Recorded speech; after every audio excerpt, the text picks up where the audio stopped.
अनादि टीवी देख रहे हैं आप। मैं हूं आपके साथ ऋषिका गुप्ता। आज बात करेंगे पर्यटकों के मन में मध्य प्रदेश को लेकर। पर्यटन प्रकृति से जुड़ने का सबसे अद्भुत रूप है और इसीलिए पर्यटन की शुरुआत अपने आसपास से हो तो ज्यादा अच्छा है। हमारी दिक्कत यही है कि हम आसपास नहीं देखते, दूर जाना चाहते हैं। अपने आसपास के पर्यावरण को, लैंडस्केप को सुधारने की जरूरत महसूस नहीं करते। दूसरे देशों में पहले अपने आसपास के क्षेत्रों को प्राथमिकता दी जाती है, उनको सुधारा जाता है, संवारा जाता है और उसके बाद दुनिया की तलाश की जाती है। राहुल संकृत्यायन कहते हैं कि पर्यटन अपने आप की तलाश है। प्रकृति में खुद को निस्तेज छोड़ने का नाम है पर्यटन। द्वैत को अद्वैत बनाना और प्रकृति से एकाकार हो जाना है पर्यटन। पर्यटन हमारी आध्यात्मिक चेतना को जागृत करता है, हमारे भीतर के अन्वेषक को जगाता है और हमारी प्रज्ञा को प्रखर करता है, हमारे स्वास्थ्य को निखारता है और सबसे बड़ी बात, पर्यटन एक फलता फूलता व्यवसाय है। आजकल पर्यटन पर विशेष ध्यान दिया जा रहा है, जो कि हमारे उत्साह आनंद का सबसे बड़ा प्रतीक बन चुका है। लेकिन इससे सबसे बड़ी चिंता पर्यावरण और धरती के प्राकृतिक संतुलन की भी है। इस साल विश्व पर्यटन दिवस 2025 की थीम पर्यटन और सतत परिवर्तन रखी गई है। इसका उद्देश्य रोजगार के अवसर बढ़ाना, समावेश को प्रोत्साहित करना और स्थानीय अर्थव्यवस्था को मजबूत करना है। सौभाग्य से मध्य प्रदेश में इन सारे बिंदुओं पर काम हो रहा है। विश्व पर्यटन दिवस पर इसी चिंतन के साथ मध्य प्रदेश पर्यटन को लेकर विमर्श करते हैं। पहले ये रिपोर्ट देखिए।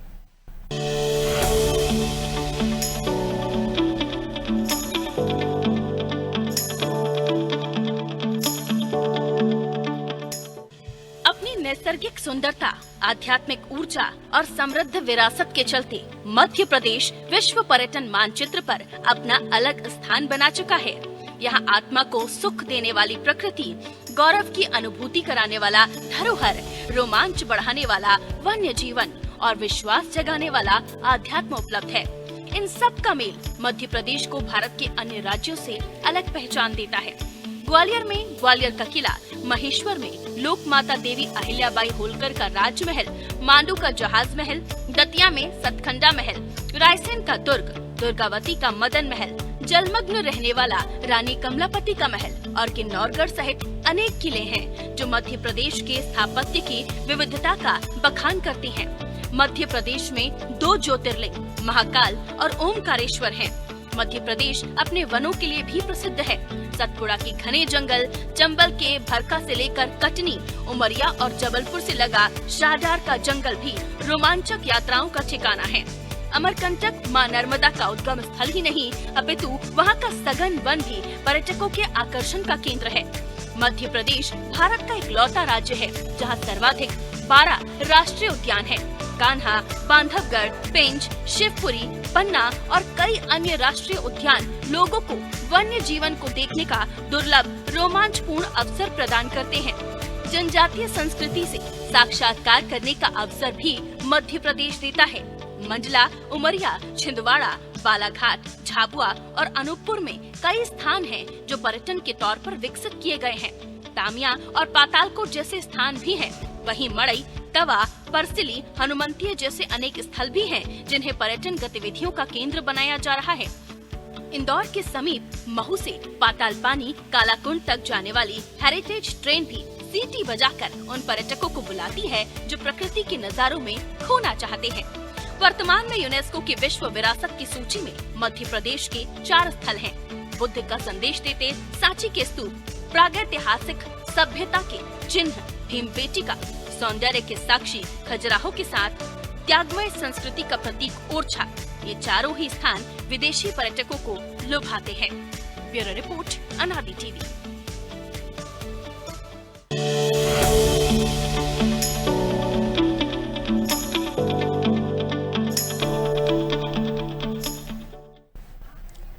तो मध्य प्रदेश में पर्यटन को लेकर किसी भी चीज की कमी नहीं है। जिन चीजों की जरूरत होती है वो सारी चीजें मध्य प्रदेश के पास है। जैसे कि अभी आप रिपोर्ट में देख रहे थे कि हमारे पास 12 राष्ट्रीय उद्यान हैं।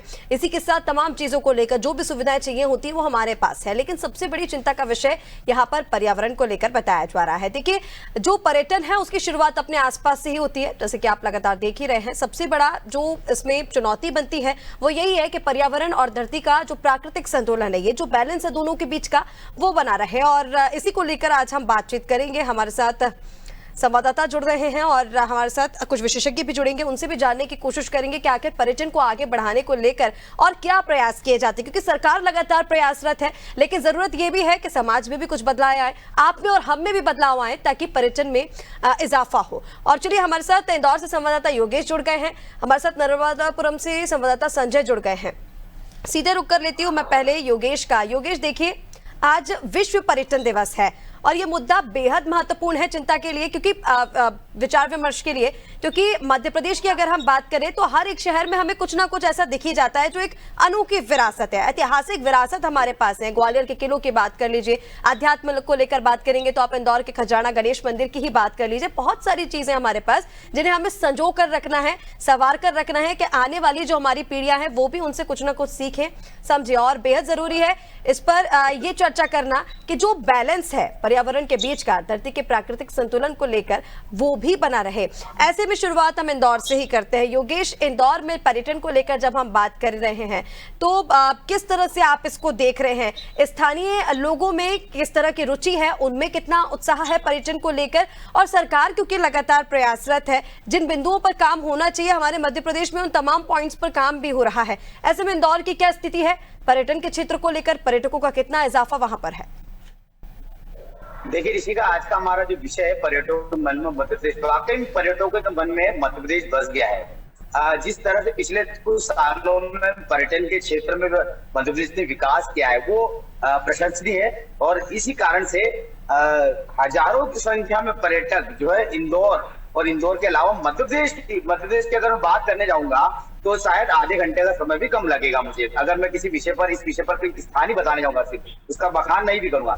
अगर मध्य प्रदेश में इंदौर के आसपास की बात करूं तो इंदौर का जो मालवा और निमाड़ क्षेत्र है, ये बड़ा पर्यटन के क्षेत्र बड़ा विकास किया। कुछ सालों में हजारों की संख्या में यहाँ पर पर्यटक आते हैं। प्रमुख रूप से हम अगर बात करें तो इंदौर के पास में जो धार है, धार में जो मांडव है, वो रानी रूपमती का महल है, बाज बहादुर के किस्से बताए जाते हैं। और अगर आप वहां जाओ उस किले में तो आपको सुबह से शाम तक कब समय निकल जाता है पता ही नहीं चलता। इसके अलावा मांडव में जब आने वाला जो मांडव का जो एक उत्सव होता है, मांडवोत्सव होता है, उसमें 1 महीने तक पूरे मांडवोत्सव के दौरान उस जो मांडव के किले के जो है वो पूरी गाथा बताई जाती है, उसका इतिहास बताया जाता है। तो 1 महीना वो भी बड़ा व्यस्त होता है, और 1 महीना सरकार पूरी प्रयास करती है कि पर्यटन को लेकर मांडव का जो इतिहास है वो गाथा लोगों को बताई जाए, और हजारों की संख्या में लोग पहुंचते हैं। इसके अलावा हम बात करें महेश्वर की, जैसे आपने बात करी महेश्वर की, हमने स्टोरी दिखाई। महेश्वर में देवी अहिल्याबाई होलकर का जो है वो किला तो है ही है, उसके अलावा जो आसपास का जो क्षेत्र है, जैसे नर्मदा नदी है, तो नर्मदा नदी का तट होने के कारण से भी वहां का जो है वो महत्व बढ़ जाता है। महेश्वर जो है बड़ा प्रसिद्ध है बॉलीवुड के मामले में। जितनी बड़ी फिल्में बनी है ऋषिका, वहां पर बॉलीवुड का सबसे ज्यादा जो आकर्षण का केंद्र था वो महेश्वर का किला होता है, और कई बड़ी फिल्में हुई, पैडमैन हो गए, अक्षय कुमार के लिए तो बहुत ही बड़ा वो स्थान है। अक्षय कुमार की कोई फिल्म होती है तो वो संभव होता है कि वो उसको स्थान को चुनते ही। महेश्वर का हमने बात करी तो महेश्वर एक बहुत अच्छा दर्शनीय स्थल है। उसके अलावा नर्मदा नदी का तट है, लोग धार्मिक रूप से भी वहां जाते हैं। देवी अहिल्याबाई होलकर की वो वहां पर किला है तो उसको भी देखने आता है। अभी आपने देखा होगा कि कैबिनेट ने बैठक अपनी जो की थी महेश्वर में की थी। तो ये अद्भुत है कि मध्य प्रदेश में कई ऐसे स्थान है।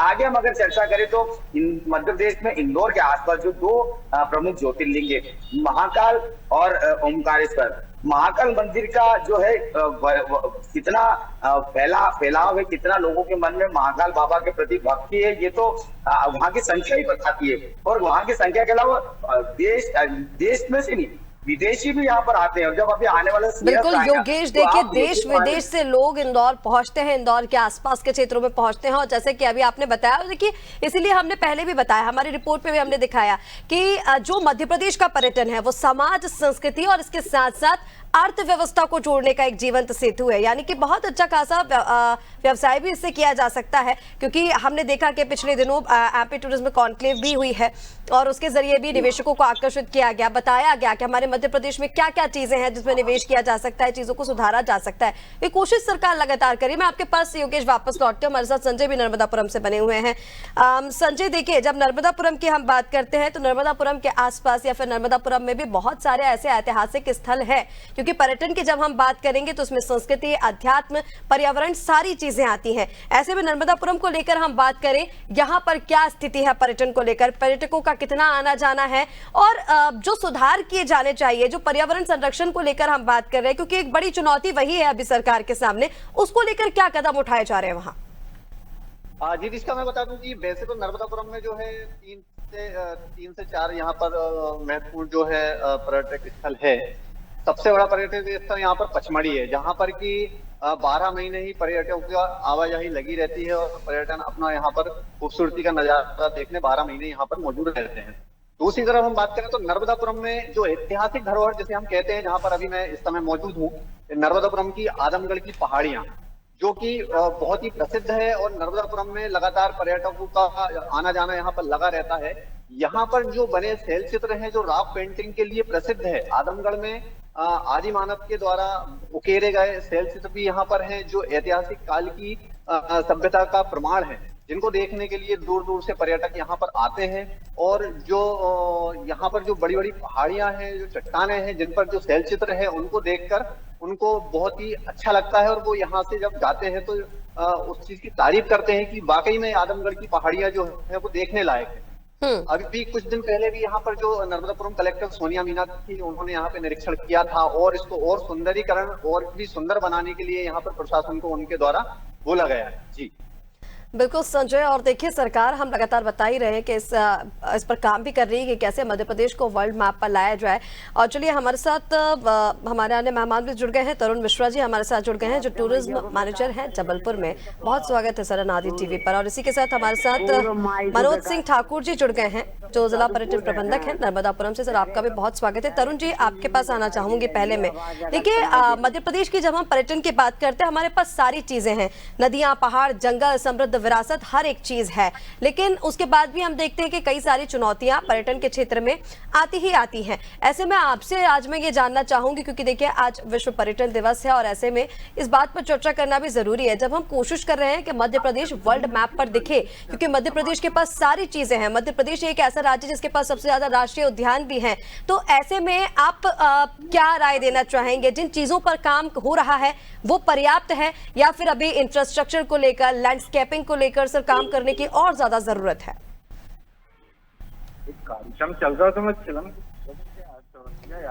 तरुण जी आप मुझे सुन पा रहे हैं? चलिए शायद तरुण जी तक मेरी आवाज नहीं पहुंच पा रही है। हमारे साथ मनोज जी लगातार बने हुए हैं। मनोज जी आप तक मेरी आवाज पहुंच रही है? हाँ जी बताइए। जी सर आपसे यही जानना चाहेंगे, आज विश्व पर्यटन दिवस है और आज के दिन क्योंकि सरकार भी लगातार प्रयासरत है कि मध्य प्रदेश को कैसे वर्ल्ड मैप पर दिखाया जाए, सारी चीजें हमारे पास, एक समृद्ध विरासत है। ऐसे में आप किन चीजों की अभी जरूरत महसूस कर रहे हैं कि इन चीजों पर अभी काम होना और जरूरी है? इंफ्रास्ट्रक्चर, लैंडस्केपिंग, क्योंकि सबसे ज्यादा जो बड़ी चुनौती है सरकार के सामने वो इन्हीं चीजों को लेती है, चाहे वो पर्यावरण संरक्षण को हो, लैंडस्केप को लेकर हो या फिर इंफ्रास्ट्रक्चर को लेकर हो। क्या कहेंगे? कहीं न कहीं नर्मदापुरम क्षेत्र में एक सबसे बड़ी बात है कि प्राकृतिक धरोहर बड़ी सुंदर और अद्भुत है। यहाँ पर देखा जा सकता है कि पचमढ़ी, मढ़ई और अन्य जगह ऐसी है जो कि वास्तव में देखने लायक है। जो लोग विदेश से पहुंच रहे हैं, वहाँ लाखों लोग पहुंचते हैं, लाखों श्रद्धालु धूपगढ़ क्षेत्र में पहुंचते हैं। ऐसे ही इस क्षेत्र में केवल प्रचार प्रसार तो अपने आप में बहुत है इसका, लेकिन यहाँ कुछ चीजें हैं जैसे कि धूपगढ़ में रोप वे, वो भी अभी लगभग चालू होने वाला है, उसका टेंडर्स भी हो गए शायद। और आदमगढ़ की पहाड़ी जहाँ भी संजय हमसे जुड़े हुए हैं, वो भी 20,000 साल पुरानी। इसमें कुछ प्रचार प्रसार कम है, जिसमें अपन माना जा सकता है कि शैल क्षेत्र यहाँ पर देखे जा सकते हैं। 18 पहाड़ियां हैं, आदमगढ़ की पहाड़ी, सेठानी घाट, यहाँ पर फिल्में बन रही है लगातार, महारानी 2 टाइप से भी, या नर्मदा नदी के किनारे हर चीज देखने को मिल सकती है। बाकी देखा जाए तो इंफ्रास्ट्रक्चर की बात करें तो यहाँ हर चीज से भरपूर है, कहीं कोई कमी नहीं है इस क्षेत्र में। हाल ही में मैं अभी जिस जगह से बात कर रहा हूँ, मढ़ई क्षेत्र में आज पर्यटन दिवस को लेकर एक कार्यक्रम में हूँ। यहाँ सैकड़ों बच्चे हैं जो अपनी अपनी इच्छा से पर्यटन को लेकर बढ़िया बढ़िया सुंदर चित्र बना रहे हैं। ग्रामीण क्षेत्र सरपंच भी जुड़े हैं। ये सारे काम लगातार चल रहे हैं और मैं कहना चाहूंगा कि पर्यटन को लेकर मध्य प्रदेश में बहुत अच्छी बाहर से आई है एक प्रकार से, और अच्छा प्रदर्शन हो रहा है ये इस पर्यटन को लेकर। बिल्कुल मनोज जी, देखिए जैसा कि आपने बताया कि बहुत सारे जो सुधार हैं वो किए जा रहे हैं। हम तो लगातार बता ही रहे हैं कि जिन चीज़ों पर काम किया जाना चाहिए, सौभाग्य से मध्य प्रदेश सरकार अभी पर्यटन पर बहुत ज़्यादा ध्यान भी दे रही है और उन चीज़ों पर काम भी किया जा रहा है। मैं आपके पास वापस लौटती हूँ, हमारे साथ तरुण मिश्रा जी भी लगातार बने हुए हैं। तरुण जी, सीधा आप ही का रुख करेंगे। देखिए कहीं ना कहीं ये भी कहा जा रहा है कि पर्यटन पर ध्यान तो दिया जा रहा है, तमाम बिंदुओं पर काम किया जा रहा है, क्योंकि हमारे पास है सारी समृद्ध चीजें हैं, लेकिन उसके बाद भी कहीं ना कहीं लैंडस्केप को सुधारने की जरूरत है। जो एक बीच का बैलेंस होता है पर्यावरण संरक्षण को लेकर, वो बनाने की जरूरत है। क्या कहना चाहेंगे सर, आज के दिन कोई कमी रह जा रही है या फिर सरकार की तरफ से जो काम किए जा रहे हैं आपको लगता है कि वो पर्याप्त है? उससे जो कोशिश की जा रही है मध्य प्रदेश को वर्ल्ड मैप पर लाने की, वो हो जाएगा जल्द ही? हेलो जी तरुण जी। अच्छा, आपने मुझसे बात की? जी। अच्छा, आप सरकार ने क्या प्रयास किए पर्यटन और पर्यावरण के संरक्षण को लेकर के, ये आप पूछ रही हैं? जी जी सर। जी जी जी, देखिए मैं जबलपुर से बोल रहा हूँ, तरुण मिश्रा बोल रहा हूँ, टूरिज्म बोर्ड से।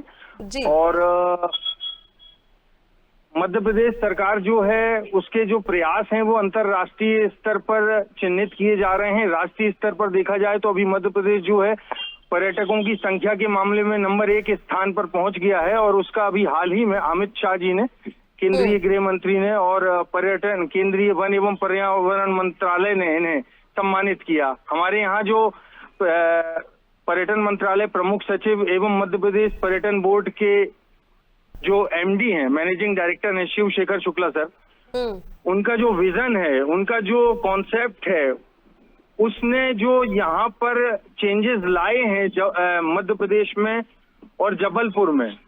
अब महाकाल बाबा के बाद अब बहुत सारे ऐसे शिवलिंग और ऐसे हजारों वर्ष पुराने प्रतिष्ठित शिवालय और देवालय नर्मदा तट पर हैं। नर्मदा स्वयं इतनी प्राचीन सरिता हैं जो अन्य विश्व में कोई और नदी नहीं है। ये इस तरह के साक्ष्य जो हैं, यूनेस्को ने भी इन्हें प्रमाणित किया। और अभी हाल ही में पिछले सप्ताह एक टीम यूनेस्को की विश्व धरोहर सूची में, टेंटेटिव सूची में आने के बाद प्रिलिमिनरी असेसमेंट के रिगार्डिंग वो टीम आई, उसने यहाँ विजिट किया और हम बहुत जल्द जो है विश्व धरोहर की सूची में सम्मिलित हो जाएंगे। और ये यहाँ पर जो रॉक्स हैं, लमेटा फॉर्मेशन जो है, वो एक ऐसा स्थान है जो गूगल में मध्य प्रदेश में सबसे ज्यादा पर्यटन स्थलों में सर्च किए जाने वालों में से एक है। तो ये इसका एक ज्योग्राफिकल, जियोलॉजिकल इम्पोर्टेंस है। अगर हम रिलीजियस टूरिज्म की बात करें तो नर्मदा जो है एक ऐसी सरिता है जिनके दर्शन मात्र से वह लाभ हैं जो गंगा स्नान के बराबर माने जाते हैं। तो कुंभ का जो फुटफॉल है वो यहाँ कैसे पहुंचे, ये पीएस सर का इसको प्लान है, माँ गंगा से माँ नर्मदा तक। गवर्नमेंट ऑफ मध्य प्रदेश अपनी सफलता तक रुकी नहीं है, अभी कार्य जारी हैं। और मध्य प्रदेश का पर्यटन अब एक्सप्लोर हुआ है विश्व के समक्ष। और बहुत जल्द जो है नर्मदा तट जो है, ये जो है यहाँ पर एक बड़ा फुटफॉल देखने मिलेगा, क्योंकि ये जैसे ही यूनेस्को विश्व धरोहर बनेगा तो इसको अंतर्राष्ट्रीय स्तर पे जो इसको शोधकर्ताओं के लिए धार्मिक हिसाब से, आध्यात्मिक हिसाब से ये एक बड़ा क्षेत्र बनकर उभरेगा। बिल्कुल तरुण जी, देखिए उद्योग के साथ साथ जिस तरह से आप बता रहे हैं, आप मुझे सुन पा रहे हैं ना, अर्थव्यवस्था के साथ साथ संस्कृति और समाज का भी हम ये बोल रहे हैं कि इन तीनों की चीजों में बैलेंस रहता है। मध्य प्रदेश की जब हम बात करते हैं तो सामाजिक, सांस्कृतिक और अर्थव्यवस्था की भी बात ही कर रहे हैं, क्योंकि पर्यटन जो है वो एक सशक्त माध्यम है इन तीनों के बीच का। ऐसे में उद्योग के साथ साथ, अर्थव्यवस्था के साथ साथ जो हमारी सांस्कृतिक धरोहर हैं उनकी ऐतिहासिकता भी बनी रहे, इस पर भी काम किया जाना जरूरी है। जो लैंडस्केप को सुधारने की जरूरत बताई जा रही, क्योंकि कई विशेषज्ञ हैं वो बता रहे हैं कि लैंडस्केप को सुधारने की अभी जरूरत है, इस और ज्यादा ध्यान देना चाहिए। इस पर क्या काम किए जा रहे हैं सरकार की ओर से? देखिए, आप इको टूरिज्म के संदर्भ में बात कर रहे हैं कि जो लैंडस्केप है वो पर्यावरण संतुलन है वह कैसे निर्मित हो। अब जो है सरकार की तरफ से वैसा ही टूरिज्म और उसमें आर्थिकी में विकास, वह उस एजेंडे पे काम तेजी से चल रहा है। और इसके रिगार्डिंग अभी रीवा में जो रीजनल टूरिज्म कॉन्क्लेव का कार्यक्रम हुआ, उसके पश्चात ग्वालियर में यही कार्यक्रम की पुनरावृत्ति हुई और भोपाल में इसका पूरा कंक्लूजन होना है। इसमें इन 3 कार्यक्रमों में लगभग 3,000 करोड़ रुपए के निवेश आए। ये सरकार की उपलब्धि है। हम पीपीपी मॉडल में, सरकार पीपीपी मॉडल में कार्य करके और मध्य प्रदेश के पर्यटन, खासतौर से जबलपुर अंचल और नर्मदा तट, नर्मदा परिक्रमा को लेकर के बनने वाले नए आध्यात्मिक माननीय श्री शिव शेखर शुक्ला जी जो एमडी हैं एमपीटीबी के, उनके निर्देशन पर, उनके मार्गदर्शन पर जो विभिन्न सेक्टरों पे योजनाएं चल रही हैं, वो एक मध्य प्रदेश को बहुत बड़ा एक्सपोजर देने वाली हैं बहुत जल्द। जी बिल्कुल तरुण जी, देखिए जिस तरह से आप बताए जा रहे हैं लगातार इन तमाम चीज़ों पर काम किया जा रहा है, लेकिन ये देखना भी जरूरी है। हमारे साथ हमारे संवाददाता भी लगातार बने हुए हैं। योगेश, देखिए तरुण जी ने जिस तरह से अभी बताया, सरकार लगातार प्रयासरत है। टूरिज्म कॉन्क्लेव जो है वो हर जगह पर कराई जा रही है। हमने देखा कि जहां पर भी ऐतिहासिक धरोहरें हैं, हमारी विरासतें हैं, वहां पर ये टूरिज्म कॉन्क्लेव लगातार हो रही है और निवेश आ भी रहा है। ऐसे में आपसे ये भी जानना चाहेंगे, इंदौर के आसपास बहुत सारे ऐसे क्षेत्र हैं जो आपने अभी ब्रीफ किया था कि बाहर से लोग यहाँ पर इंदौर आ रहे हैं, पिक्चर शूट हो रही है बॉलीवुड की मध्य प्रदेश में, और ऐसे में स्थानीय प्रशासन और जो स्थानीय विभाग है उनकी तरफ से क्या प्रयास किए जा रहे हैं पर्यावरण संरक्षण को लेकर, इन तमाम चीजों के बीच में बैलेंस बनाने को लेकर? देखिए ऋषिका, जैसा अभी तरुण जी ने बताया, काफी विस्तार से काफी चीजें मध्य प्रदेश सरकार के योजनाओं के बारे में बता दी। अब इसी को आगे बढ़ाता हूँ। सरकार जो है पिछले जो ऐतिहासिक धरोहर है उनको तो सहेज ही रहे, उनको उनके पर्यटन के बारे में लोगों को बता ही रहे। जिस तरह से कॉन्क्लेव, और कॉन्क्लेव का उद्देश्य यही है कि लोग मध्य प्रदेश के पर्यटन को जाने, मध्य प्रदेश के पर्यटन को लेकर निवेश करो, और ये निवेश जो कर रहे हैं उनको इसका जो है लाभ भी मिल रहा है। जो पर्यटन के क्षेत्र में निवेश आ रहा है उसका लाभ उनको मिल रहा है। उसी कारण से लगातार निवेशक बढ़ भी रहे हैं। अब इंदौर की बात करें तो इंदौर में जो ऐतिहासिक धरोहर है उनको तो सहेज उनको उनके पर्यटन के बारे में बता रही, लेकिन नए पर्यटक स्थल भी सरकार ने डेवलप किए। जैसे हरसूद जब डूब गया था, डूब क्षेत्र हो गया था, उसके बाद उसका जो ब्रेक वाटर निकला था, उसके ब्रेक वाटर को उसके ब्रेक वाटर से एक टापू बनाया गया था जिसको कहते हैं हनुमंतिया। वो हनुमंतिया टापू आज बहुत सफलता के साथ चल रहा है और कई लोग वहाँ कॉटेजेस में रहते हैं, और हनुमंतिया टापू आज एक बड़ा पर्यटन स्थल बन गया है। देखिए सरकार जो ऐतिहासिक धरोहर उनका तो प्रयास कर ही रही, लेकिन नए पर्यटन स्थल भी करे। इंदौर के जनप्रतिनिधि के प्रयासों से इंदौर का पित्र पर्वत जो है वो बहुत सफलता के साथ है। वो पित्रेश्वर महादेव, पुत्रेश्वर हनुमान मंदिर है। वहाँ भी जितने मंत्री आते हैं, जितने बड़े सेलिब्रिटीज आती है, वो उस जगह पर जाते हैं। यानी कि लगातार लोग ऐसे स्थलों पर जाते हैं, और इसका सबसे बड़ा जो लाभ मिल रहा है वो इंदौर और मध्य प्रदेश के लोगों को मिल रहा है, क्योंकि मध्य प्रदेश के लोगों का भी आय स्रोत बढ़ा है लगातार, और आय का स्रोत बढ़ने के साथ में जो स्थानीय प्रशासन है उनका सहयोग इसलिए मिलता है कि मध्य प्रदेश सरकार संजीदा है, मध्य प्रदेश सरकार गंभीर है। तो मध्य प्रदेश सरकार के गंभीर होने से स्थानीय प्रशासन, जो भी कलेक्टर है, जिलाधीश है, उस क्षेत्र के प्रशासनिक अधिकारी है, वो बहुत गंभीर है, और इसको लेकर वो वाकई में गंभीरता से काम कर रहे हैं। हम जिस चीज का प्रतिसाद मिलना चाहिए उसका देना उनका अधिकार बनता है। तो प्रतिसाद देना हमारा बिल्कुल कर्तव्य है, तो हम दे रहे हैं। और प्रतिसाद इस बात का भी है कि लगातार, जैसे हेरिटेज ट्रेन, पहले पाताल पानी को लोग एक छोटे मोटे स्थल के रूप में जानते थे, लेकिन हेरिटेज ट्रेन शुरू होने के कारण से उस स्थल का और ज्यादा एक्सप्लोर हुआ, और वो स्थल और लगातार हेरिटेज ट्रेन, हमने खुद ने कई बार हेरिटेज ट्रेन का सफर किया। हम सामान्य तक कभी नहीं जा पाए थे, लेकिन हेरिटेज ट्रेन शुरू होने के बाद में उस स्थल को हमने देखा तो वाकई लगा कि ये जो सरकार के प्रयासों से जो इस तरह का डेवलपमेंट हो रहा है, इससे लोगों को और ज्यादा टूरिज्म को और पर्यटन स्थलों को जानने का मौका मिल रहा है, और ये आगे रुकना ही नहीं, ये प्रयास लगातार जारी। और जिस तरह की कॉन्क्लेव के माध्यम से जिस तरह से सरकार प्रयास कर रही है, और ये वाकई में देश का नंबर 1 प्रदेश बन गया है पर्यटन के क्षेत्र में। योगेश, तमाम चीजों की ओर ध्यान दिया जा रहा है, और जिस बात को लेकर हम विचार कर रहे थे कि चिंता तो है कहीं ना कहीं, हालांकि सरकार की तरफ से प्रयास किए जा रहे हैं कि जो चीजें बची हुई हैं, जो कमी अभी रह भी जा रही है, उसको भी पूरा किया जाए, क्योंकि पर्यावरण संरक्षण भी बेहद जरूरी है। अगर पर्यटन को बढ़ावा दिया जा रहा है तो उसको भी पर्यावरण संरक्षण से जोड़ा जाना चाहिए, और ये हमारे आसपास से ही शुरू होगा। फिलहाल आप सभी का हमारे साथ जुड़ने के लिए बहुत शुक्रिया। तो देखिए, पर्यटन को बढ़ावा लगातार दिया जा रहा है, चाहे वो आध्यात्मिक पर्यटन की बात कर लीजिए, प्राकृतिक पर्यटन की बात कर लीजिए। मध्य प्रदेश हमारा एक ऐसा प्रदेश है जहां पर कमी नहीं है ऐतिहासिक धरोहरों की, हमारे प्राचीन विरासतों की, और ऐसे में सरकार की तरफ से प्रयास भी यही किए जा रहे हैं कि मध्य प्रदेश को वर्ल्ड मैप पर दिखाया जाए। इसके लिए इंफ्रास्ट्रक्चर को लेकर, लैंडस्केप को लेकर, निवेश को लेकर हर एक बिंदु पर काम किया जा रहा है, और ये जरूरी भी है कि आध्यात्मिक और प्राकृतिक पर्यटन को बढ़ावा दिया जाए, लेकिन पर्यावरण संरक्षण के साथ जोड़कर। फिलहाल के लिए हमारे इस खास कार्यक्रम में इतना ही। आप बने रहिए अनादि टीवी के साथ। नमस्कार।